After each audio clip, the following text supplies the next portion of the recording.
kegiatan atau mengupayakan kegiatan-kegiatan kebaikan, terlebih khusus di bulan yang mulia ini, bulan Zulhijjah. Semoga tentu saja Allah Subhanahu wa taala melipat gandakan apa-apa yang menjadi niat-niat baik kita. Di kesempatan ini, jamaah sekalian dan dirahmati Allah Subhanahu wa taala, kita melanjutkan pembahasan kita berkenaan dengan kaidah kehidupan atau prinsip kehidupan yang disisipkan oleh Allah Subhanahu wa taala di dalam Al-Qur'an. Yang mana kita sebagai seorang muslim tentu meyakini bahwa Al-Qur'an seluruhnya adalah prinsip. Al-Qur'an seluruhnya adalah kaidah yang kita senantiasa bawa dalam kehidupan kita. Dia adalah teori yang kita praktekkan dalam keseharian kita di berbagai kehidupan, di berbagai aspek kehidupan kita, seperti kehidupan berkeluarga, kehidupan bertetangga, kehidupan berbisnis, bahkan kehidupan berpolitik. Apatah lagi kehidupan beribadah kepada Allah Subhanahu wa taala. Tentu semuanya kita yakini bahwa Al-Qur'an merupakan atau isinya adalah prinsip-prinsip kehidupan yang harus kita pegangi.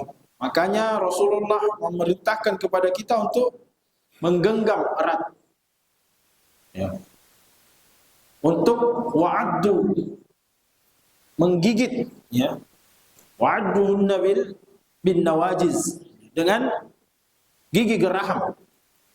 Diminta kita untuk menggigit Al-Quran dan Sunnah itu dengan gigi geraham kita. Supaya apa? Supaya tidak lepas. Gambaran bahwa jangan lepaskan. Karena dia adalah prinsip. Dia adalah kaidah, teori dalam kehidupan seorang muslim.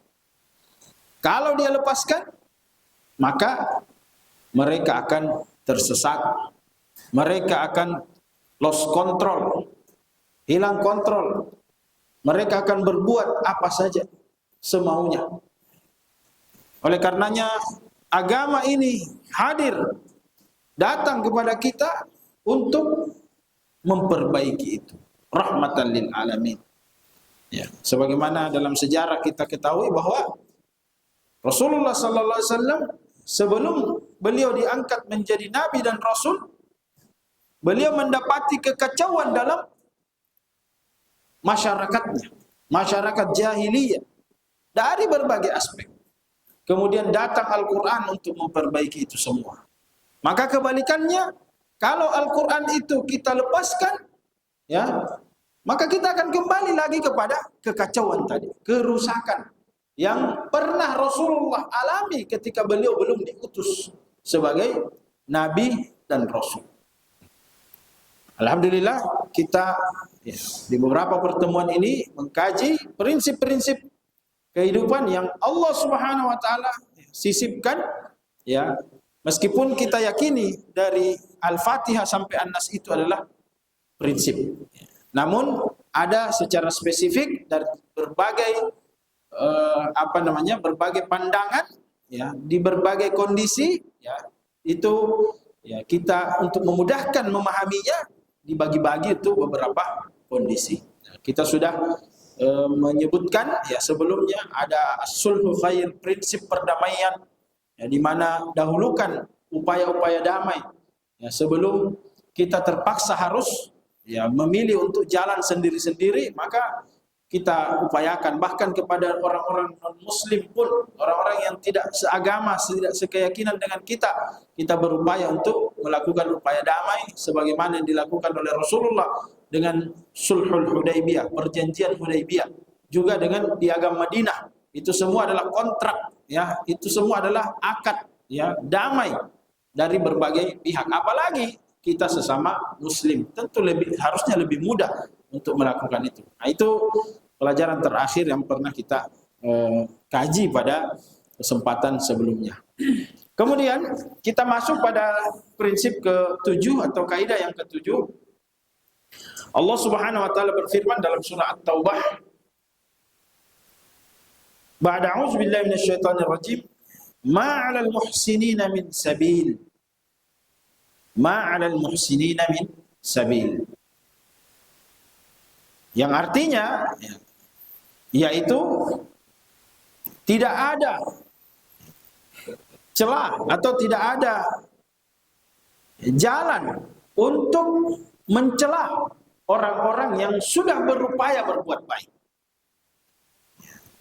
Jadi tidak ada jalan untuk mencela apalagi menghukum orang-orang yang berupaya berbuat baik. Kenapa kita katakan berupaya? Ya karena perbuatan baiknya itu tidak terjadi atau mungkin terjadi tapi tidak sempurna. Ya. Tidak terjadi perbuatan baiknya itu tidak terjadi ya atau tidak terrealisasi atau terrealisasi tapi banyak kekurangannya. Ya. Maka di sini Allah mengatakan ma'alal muhsinina min sabil. Kalau dia sudah berupaya berbuat baik, ya maka jangan sampai kalau dia berusaha berbuat baik dan perbuatan baiknya itu tidak dilakukan atau tidak terlaksana atau terlaksana tapi banyak kekurangannya, maka sebenarnya tidak ada jalan untuk mencelanya. Kenapa? Karena dia sudah berupaya untuk berbuat baik. Ya, dia sudah berupaya untuk berbuat baik. Karena kadang-kadang kita ini dibantu oleh orang cuma karena bantuannya menurut kita tidak cukup atau tidak jadi karena sebab tertentu, maka kita mencela orang itu. Padahal dia sendiri tidak wajib untuk membantu kita sebenarnya. Cuma dia menawarkan bantuan, tapi karena kondisi tertentu sehingga dia tidak bisa memberikan atau menyampaikan bantuan tersebut atau melaksanakan bantuan tersebut atau terlaksana tapi ya tidak selesai, ya, tidak sempurna. Sehingga di sini kata Allah Subhanahu wa taala ma'alal muhsinina min sabil, ya. Tidak ada celaan. Tidak ada jalan untuk ya, mencela orang-orang yang berupaya berbuat baik. Ya. Jadi cukup dengan niat baik saja itu kita sudah apresiasi. Kita sudah apresiasi. Nah, maka mari kita belajar mengapresiasi upaya orang, niat baik orang untuk membantu kita, untuk mungkin memberikan gagasan kepada kita, memberikan saran kepada kita. Jangan mau selalu menuntut orang untuk 100%, padahal kita saja belum tentu bisa melakukannya. Bahkan untuk sekedar menjanjikan kepada seseorang saja belum tentu bisa kita lakukan. Ya, nah ini yang menjadi kaidah kita yang akan kita kaji di malam hari ini. Kaidah ini berasal dari surah At-Taubah ayat 91. Ini bercerita, ya ini diawali dengan, jadi konteks daripada ayat ini adalah ketika perang Tabuk yang terjadi di tahun 9 Hijriah. Ada perang Tabuk, di mana pada saat perang Tabuk ini, ya Allah Subhanahu wa taala, ya Rasulullah sallallahu alaihi wasallam memanggil kaum muslimin untuk ikut serta dalam peperangan. Memanggil kaum muslimin untuk ikut serta dalam peperangan. Dan seperti biasanya, ya bagi yang tidak bisa, ya, bagi yang ada halangan, maka datang kepada Rasulullah untuk meminta izin. Kalau diizinkan, baru boleh tinggalkan perang. Ya. Tapi kalau tidak diizinkan, maka tetap harus ikut dalam peperangan. Jadi itu etikanya. Ya, etika seorang prajurit, ya. Di zaman Rasulullah SAW itu ketika ada tugas, ya maka mereka kalau ada halangan datang kepada Rasulullah dan meminta izin untuk tidak ikut serta. Dan minta izin ini belum tentu diterima, ya. Ada yang juga tidak diterima izinnya, maka dia tetap harus bergabung dalam barisan.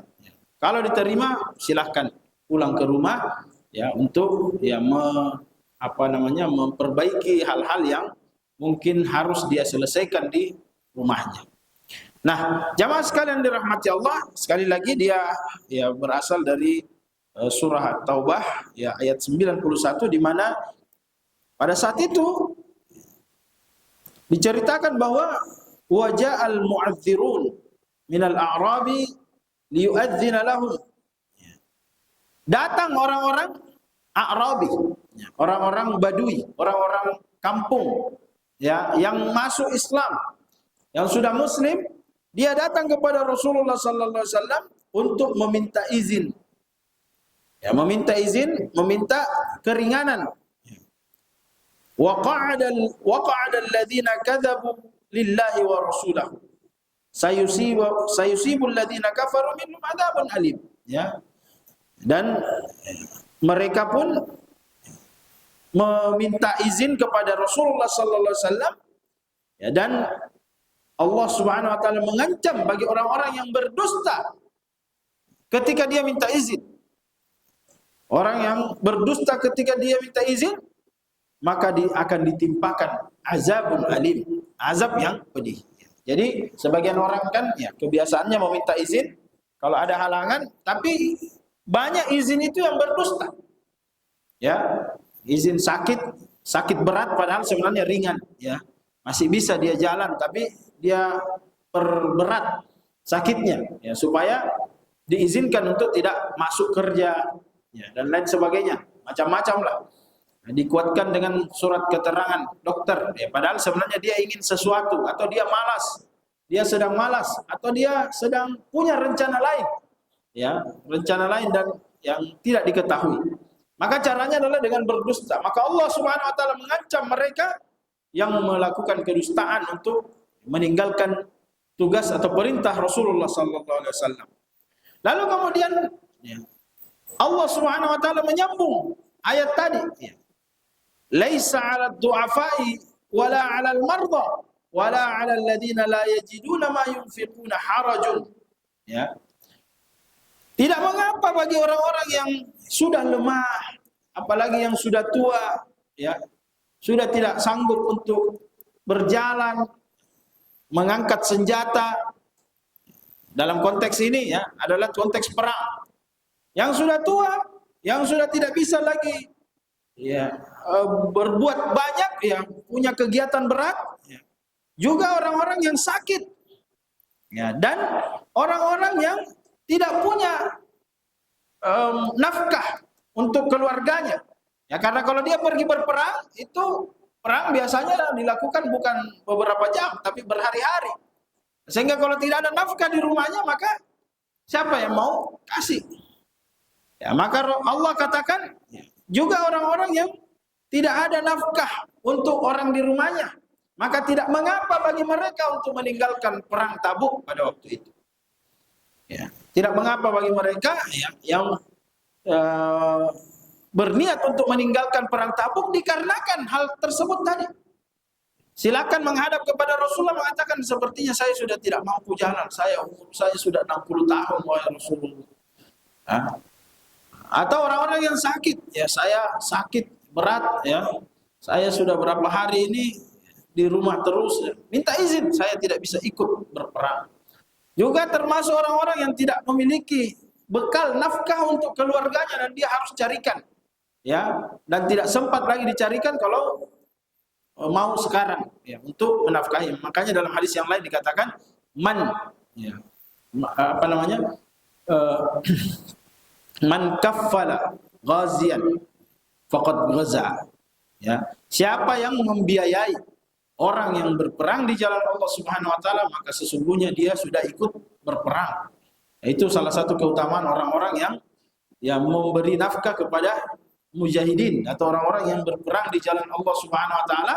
Dia memberikan keluarganya yang ditinggalkan, ya, berapa kebutuhannya dia penuhi kebutuhannya, maka ya, dia dianggap sudah ya berperang juga. ikut mendapatkan pahala tadi fisabilillah. Nah, selanjutnya ayat ini mengatakan idza nasahu lillahi wa rasuli. Selama alasan-alasan itu selama mereka betul-betul beralasan seperti itu dan selama mereka punya keinginan kuat sebenarnya untuk berperang, punya keinginan kuat untuk keluar di jalan Allah berperang, tapi terhalangi oleh tadi kondisi yang lemah, dia tidak sakit tapi khawatir sakit kalau ikut, kemudian sakit dan juga persoalan keuangan, persoalan perbekalan untuk keluarganya, maka selama dia jujur dan juga asalnya mereka sangat ingin ikut untuk terjun untuk berperang bersama Rasulullah sallallahu alaihi wasallam, hanya saja terhalangi oleh kondisi tadi, maka ini kata Allah Subhanahu wa taala tidak ada haraj, tidak apa-apa. Izinkan mereka untuk pulang ke rumahnya. Izinkan mereka untuk pulang ke rumahnya. Nah, disinilah kaidah ini disebutkan oleh Allah, ma'alal muhsinin. Ma'alal muhsinin min sabil. Maka orang-orang yang sudah berniat baik tadi jangan dicela. Karena dia tidak merealisasikan niatnya. Atau dia tidak sempurna dalam realisasi niat tersebut. Jadi mereka ini niat sekali sebenarnya, mau sekali untuk ikut bersama Rasulullah dalam perang Tabuk. Tapi karena persoalan tadi, mereka tidak bisa ikut. Maka kata Allah, orang seperti itu jangan dicela. Mereka sudah punya niat baik. Cuma tidak bisa karena kondisinya yang tidak memungkinkan. Nah, konteksnya memang adalah konteks perang, perang Tabuk. Tapi para ulama kita mengatakan bahwa sebagaimana yang kita pelajari dalam kaidah tafsir, bahwa al-lafzu al-ibratu bi umumil lafzi la bi khususis sabab. Bahwa Al-Qur'an itu memang konteksnya sempit tapi bisa digeneralisir di berbagai, bisa diterapkan di berbagai konteks-konteks yang lain. Itu kaidah dalam tafsir. Jadi kadang-kadang juga banyak orang memberikan alasan-alasan masalah konteks-konteks ini. Misalnya mereka mengatakan persoalan hijab, katakan kepada wanita-wanita muslimah untuk mengenakan hijab. Mereka katakan itu kan konteksnya di Arab. Ini permainan konteks Mereka itu kan konteksnya di Arab. Di Arab itu banyak pasir, banyak debu sehingga kita memang harus menutupi wajah, menutupi rambut, kepala dan lain sebagainya. Maka ayat itu tidak berlaku kalau di Indonesia. Mereka buat semacam itu tadi permainan kalimat-kalimat itu. Tapi sudah ditangkis oleh para ulama. Sudah ditangkis. Cuma mereka tidak mau belajar. Mereka cuma apa yang bisa diolah oleh akalnya dia putar-putar supaya orang juga percaya. Padahal hal seperti ini sudah para ulama sudah tangkis jauh-jauh hari. Bukan sekarang, bukan 10 tahun lalu, 20 tahun lalu, ratusan tahun yang lalu sudah ditangkis. Para ulama mengatakan al-ibratu bi umumil lafzi la bi khususis sabab. Semua ayat dalam Al-Qur'an, semua kalimat-kalimat dalam hadis Nabi sallallahu alaihi wasallam itu bisa digeneralisir di seluruh konteks, di seluruh konteks, di luar dari konteks aslinya. Di luar dari kondisi aslinya. Nah, ini kan perang Tabuk atau dalam peperangan secara umum. Itu bisa diterapkan ke kondisi-kondisi yang lain. Di kondisi-kondisi yang lain. Sama dengan ayat tentang hijab tadi. Itu bisa diterapkan di negara mana saja, di mana seorang muslim di situ, maka dia harus mengamalkan, mentaati perintah Allah Subhanahu wa taala tadi. Karena Al-Qur'an ini adalah seluruh alam, berlaku kepada seluruh alam. Ya, jadi biasanya memang orang-orang liberal, orang-orang yang punya pemikiran-pemikiran sekuler, ya, mereka berupaya untuk bagaimana agar Al-Quran ini hanya untuk orang Arab saja, ya, maka diubah semua konteks itu, tidak mau diterapkan ke negeri kita, ya, padahal ya Al-Quran ini rahmatan lil alamin, seluruh alam, bukan cuma di Arab, ya, tapi non Arab, ya, semuanya. Bahkan Rasulullah katakan, ya, bahwa kalimat la ilaha illallah itu, ya, akan, ya, menjadikan kalian mulia di mana saja, termasuk di, ya, di baik itu di Jazirah Arab. Beliau berkata kepada orang-orang Arab itu, orang-orang Quraisy, ya, maukah kalian saya tunjukkan satu kalimat yang kalau kalian ucapkan maka kalian akan bisa menguasai Arab dan non Arab, yaitu kalimat la ilaha illallah, yang mana penjelasannya ada dalam Al-Quran, ya, sehingga itu bisa menjadikan, ya, kita menerapkan semua ajaran Islam ini kepada seluruh alam, ya, seluruh dunia. Jadi tidak ada batasan, ya, semuanya bisa menerapkannya. Nah, selanjutnya bahwa ayat ini menyebutkan kalau orang sudah berniat baik, hargai. Jangan sampai dicela, apalagi dihukum. Apalagi dihukum karena dia tidak mewujudkan niat baiknya itu. Kalau dia ada alasan yang bisa diterima, maka tetap berlaku fadilahnya. Mereka tetap mendapatkan pahala.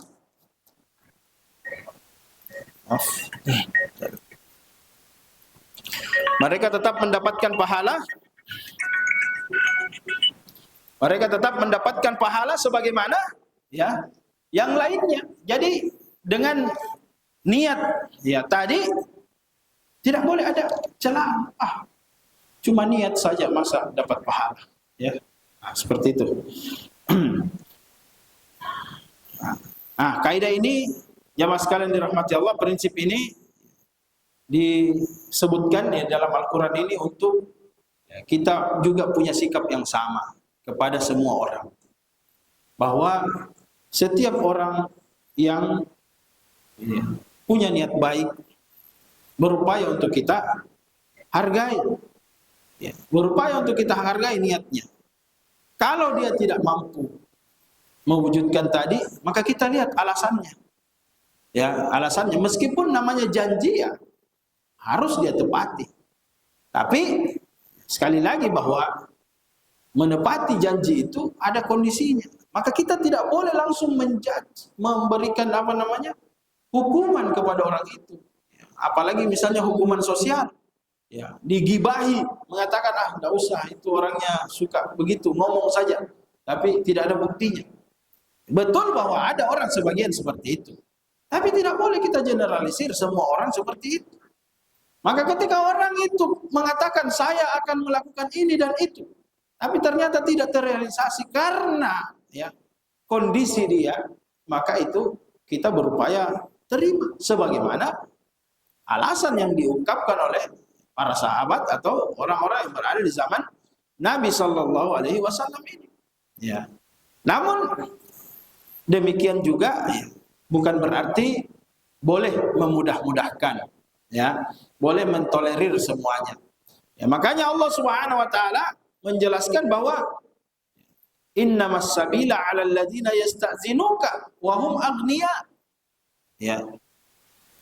Sesungguhnya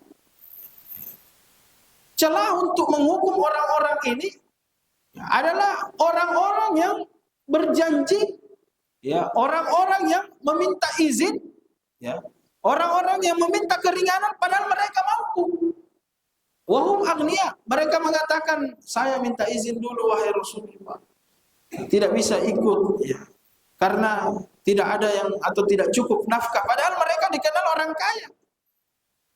Mereka banyak, tidak ada bekal untuk keluarga saya, padahal banyak bekalnya. Mereka dikenal dengan orang yang bisa mencukupi, atau mengatakan saya tidak enak badan, ya, padahal hanya sekedar ya pusing sedikit yang mungkin disebabkan ya, kurang tidur, sehingga ketika dia tidur bisa ya sehat, bugar kembali, terbangun. Cuma dia membuat alasan seperti itu, memperbesar-besar ya supaya dia tidak ikut ya. Maka kata Allah Subhanahu wa taala, ya, celaan itu bagi orang-orang yang minta izin tapi sebenarnya mereka bisa, mereka mampu. Radau bi ayyakuna ma'al khawalif.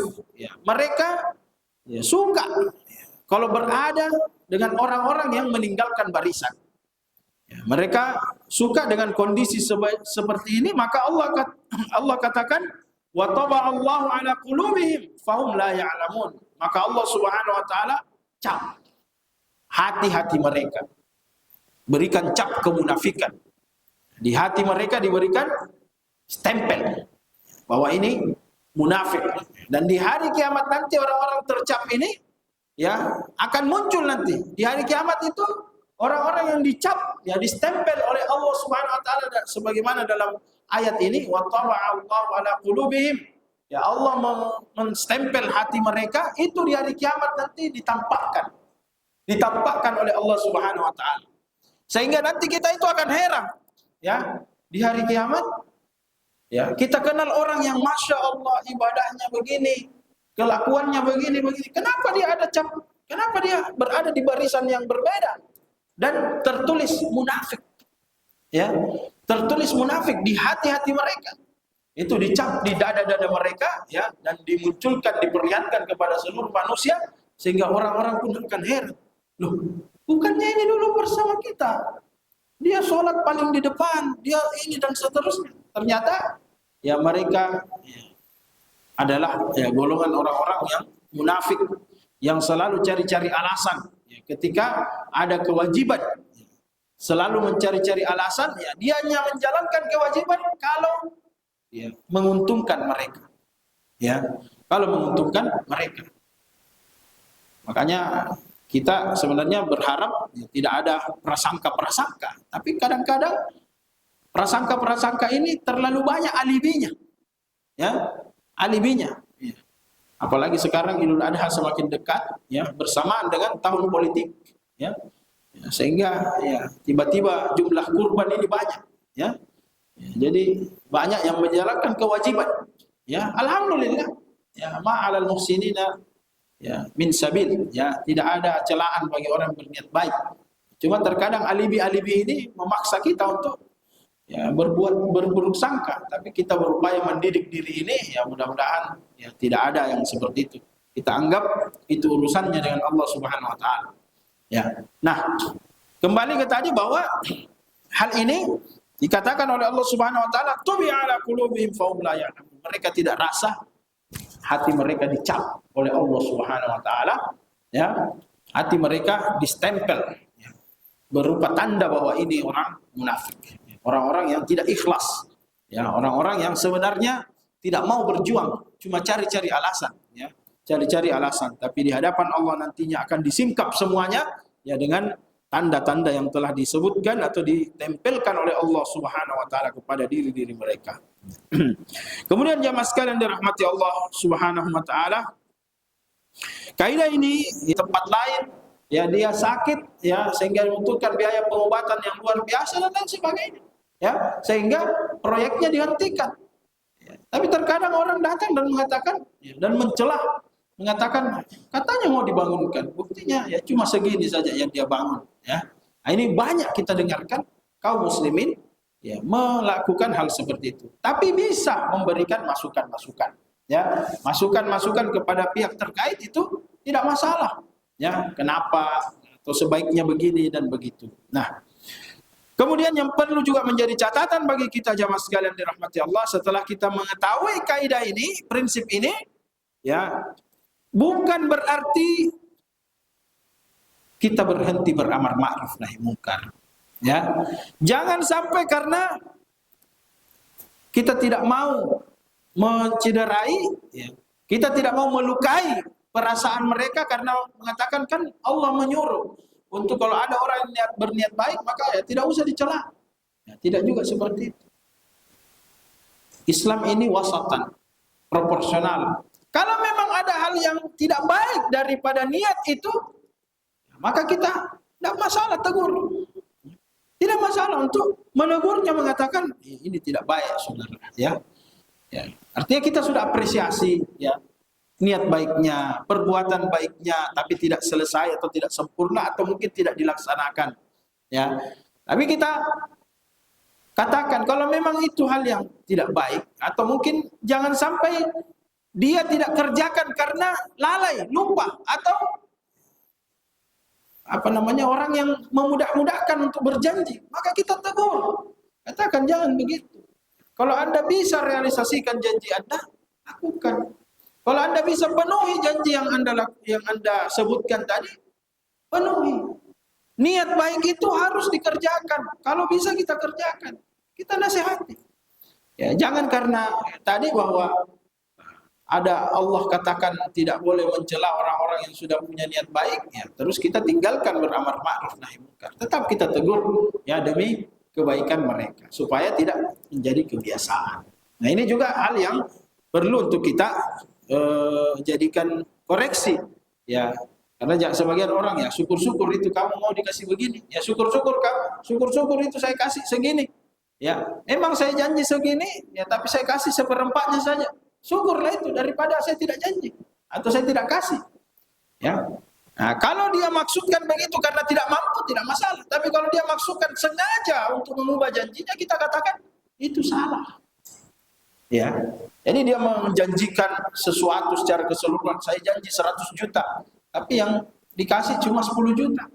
Ya, dan mengatakan bahwa syukur-syukurlah. Saya kan tidak ada kewajiban untuk memberikan kepada kamu. Ya. Saya tidak ada kewajiban memberikan kepada Anda. Syukurlah saya kasih 10 juta. Maka kita tetap nasihati, tetap salahkan. Kalau Anda mampu dan tidak memenuhi janji, itu berbahaya di hadapan Allah. Ya, Anda mengingkari janji masalahnya. Bukan persoalan nilainya, masalahnya Anda sudah mengingkari janji. Nah, itu bagi orang yang sudah orang yang sebenarnya mampu tapi tidak dia penuhi. Mampu dia penuhi janjinya tapi dia tidak lakukan. Maka kita, ya, bukan juga mau mencelanya tapi menegur bahwa ini perbuatan yang salah. Ya, yang dimaksudkan dalam ayat tadi ini adalah orang-orang yang tidak mampu memenuhi apa yang dia niatkan, apa yang dia janjikan, ya, karena halangan-halangan tadi. Maka ini orang yang tidak boleh kita cela, ya, tidak boleh dikatakan apa ji, ya. Kenapa tidak ada, ya, cuma omongan saja, ya, janji-janji palsu dan lain sebagainya. Nah, harus cross check dulu. Kenapa sampai dia tidak melakukan hal tersebut? Nah, ini jadi pelajaran bagi kita, ya, sehingga, ya, kita berupaya untuk, ya, bagaimana mengontrol, ya, kondisi kita, ya, ketika mendengarkan hal-hal yang kita sebutkan tadi. Ya, bukan berarti kita ini, ya, sekali lagi mau, ya, memuji terus, ya, tanpa juga menegur, ya, tapi kita imbangkan.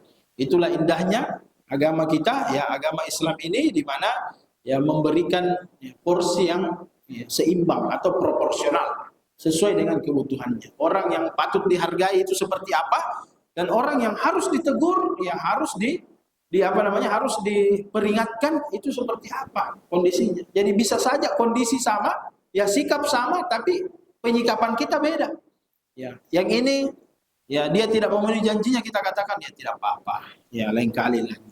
Ya, tidak memenuhi niat baiknya. Yang ini tidak memenuhi niat baiknya, kita omelin, kita marah-marahin. Tidak boleh begitu. Anda harus penuhi. Kenapa? Karena kondisinya berbeda. Ya, karena kondisinya berbeda. Ya, itulah Islam, ya, mengajarkan kepada kita untuk senantiasa proporsional dalam bersikap, ya. Begitupun Rasulullah itu kepada para sahabatnya juga beda-beda. Ya, ada yang kencing di masjid, dibiarkan, dinasihati baik-baik, ya. Ya, ada yang baca salat Isya baca surah Al-Baqarah, Ali Imran, An-Nisa, marah-marah Rasulullah kepada orang ini, ya, kepada, ya, Muaz, afattanun anta ya Muaz, sampai dikatai oleh Rasulullah, ya, kamu mau menebar fitnah Muaz, dengan wajah yang merah, padahal dia baca Quran ini, ya. Tapi tadi proporsional, bahwa Ya, ada sesuatu yang bagi Anda harus dikerasi, ini harus dilembuti untuk menegur. Karena ini orang tidak paham, sementara Anda ini sahabat senior, ya.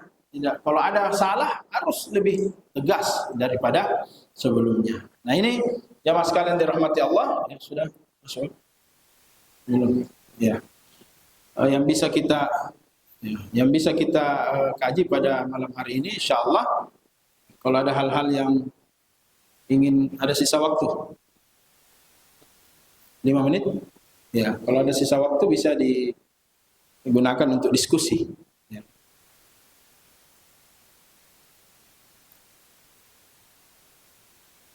Ya, termasuk yang batal juga, yang batal berkurban, ya sudah ada niatnya, ya mungkin dia batal karena ada kebutuhan lain, ya, ya jadi tidak apa-apa dicoret namanya. Kenapa? Ada, ya.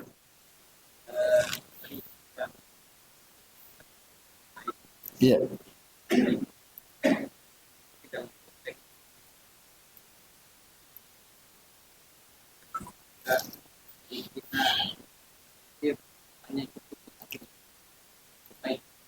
Mungkin dalam hati dia hanya mungkin pasti contoh kita takutnya buat apakah konteks untuk lain ini harus kita untuk melihat ke depannya atau nanti akan baik atau tidak. Memang dari awal. Iya. Jadi pertama-tama harus kita mempelajari hukum asal. Ya, ini kami selalu ingatkan bahwa dalam syariat kita itu ada namanya hukum asal. Ya. Dan hukum asal seorang muslim itu memang, ya, hukum asal bukan seorang muslim, semua manusia, hukum asalnya kita berprasangka baik. Ya. Ya. Tidak boleh kita keluar dari hukum asal selama kondisi normal. Nanti kapan kita keluar dari hukum asal ini? Kalau kondisinya sudah tidak normal. Ya. Apa yang dimaksud dengan kondisi tidak normal? Dalam hal baik sangka dan buruk sangka itu ketika apa? Ketika orang ini memang dikenal sebagai orang-orang yang tidak amanah. Ya, orang-orang yang tidak amanah.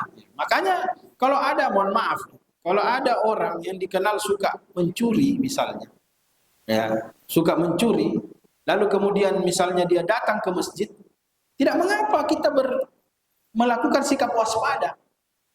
Yang penting jangan langsung ditangkap, ya. Karena tidak selamanya dia datang ke masjid, siapa tahu dia mau datang taubat, ya. Ya. Maka dia datang ke masjid, tidak mengapa kita waspada, jaga sandal, ya, jaga, ya, apalah, ya. Karena dia dikenal, ya, semua celengan mungkin diamankan, ya. Karena dia dikenal seperti itu oleh orang. Ya, itu namanya tahzir, ya, memperingatkan orang dari keburukan seseorang. Nah, ini dibolehkan kalau memang itu disepakati, maksudnya semua orang meyakini atau minimal orang yang ada di sekitar itu meyakini bahwa orang ini punya kebiasaan buruk, yaitu suka mengambil hak orang, suka mengambil barang orang lain. Ya, nah, itu bisa diwaspadai. Nah, bukan buruk sangka, tapi karena adanya dia keluar dari hukum asalnya. Nah, selain daripada itu, maka hukum asalnya seorang muslim ini tidak boleh ada pikiran buruk kepada mereka. Ya, tidak boleh ada prasangka buruk terhadap mereka selama mereka berjalan normal seperti itu. Dengan alasan apapun tidak ada. Kecuali tadi ada alibi, ada sesuatu yang bisa membuat kita mengarahkan ke sana. Nah, terkait masalah amanah-amanah, ya memang ada orang yang dikenal misalnya setiap diberikan amanah dia tidak jalankan. Dengan berbagai macam faktor, misalnya dia memang sibuk, ya ada pekerjaan lainnya, kita berikan amanah, ya tambah sibuklah dia, ya. Akhirnya tidak terjalankan dengan baik. Itu bukan buruk sangka sebenarnya, itu merupakan bagaimana kita membaca komitmen orang, ya bukan buruk sangka kepada mereka, tapi karena dia dikenal sebagai orang yang mungkin sangat sibuk, atau dia dikenal sebagai orang yang tidak teratur dalam kehidupannya, ya sehingga tidak termanage dengan baik kehidupannya, maka ini adalah perkara yang berbeda, perkara yang lain. Jadi boleh tidak diberikan karena pertimbangan, ini adalah pertimbangan-pertimbangan, ya bukan prasangka buruk, ya dalam organisasi, dalam sebuah kelembagaan, kita berikan amanah kepada mereka, ya, dalam rangka kita tidak berikan amanah kepada orang ini, ya, dalam rangka apa? Adanya pertimbangan bahwa kemungkinan besar dia tidak jalankan karena 1, 2, 3, ya, ada alasan-alasan seperti itu. Ya, karena memang, ya, Rasulullah meminta bahwa, ya, rahimallahu ra'an idza amila amalan atqanahu, menuntut profesionalisme. Ya, semoga Allah memberikan rahmat bagi orang yang apa? Kalau dia mengerjakan sesuatu dia profesional. Ya, dia profesional. Jadi itu tadi, ya, bukan berarti kita mencurigai atau berburuk sangka, tapi lebih kepada pertimbangan yang sifatnya strategis, ya. Saya kira ini jamaah sekalian dirahmati Allah, ya, terkait dengan kaidah kita untuk tidak mencari-cari celah, ya, untuk menjelek-jelekkan atau untuk menghukum atau untuk menghina saudara kita yang punya niat baik namun tidak terlaksana atau terlaksana tapi tidak sempurna. Kita tetap mendahulukan apresiasi karena niat baik mereka. Namun kegagalan mereka atau putusnya itu bukan berarti, ya. Jadi kalau ada orang suka makan ikan, ya, ikan, apalagi ikan bolu, ya, yang banyak tulangnya, ya, yang banyak durinya. Kalau dia fokus pada ikannya, dagingnya, maka dia akan makan dengan nyaman. Ya. Tapi kalau dia fokus, banyak sekali tulangnya, ya, susah dia makan. Ya. Dia akan kesulitan untuk makan, Pak. Makanya sebagian orang tidak makan ikan seperti itu. Karena dia hanya fokus kepada hal-hal yang tidak baik. Hal-hal yang tidak baik. Ya. Nah, seorang muslim sekali lagi jamaah sekalian dirahmati Allah, ya, mereka berupaya untuk bagaimana, ya, mengapresiasi, memuji, menghargai orang-orang yang telah, ya, berjasa meskipun hanya sekedar niat. Apalagi kadang juga kita dapati orang itu dia sudah, ya, misalnya ada orang mengatakan saya akan bangunkan masjid, ya, terus dia bangun, ya, mungkin cuma pondasinya dengan beberapa dindingnya saja, tidak selesai, mangkrak.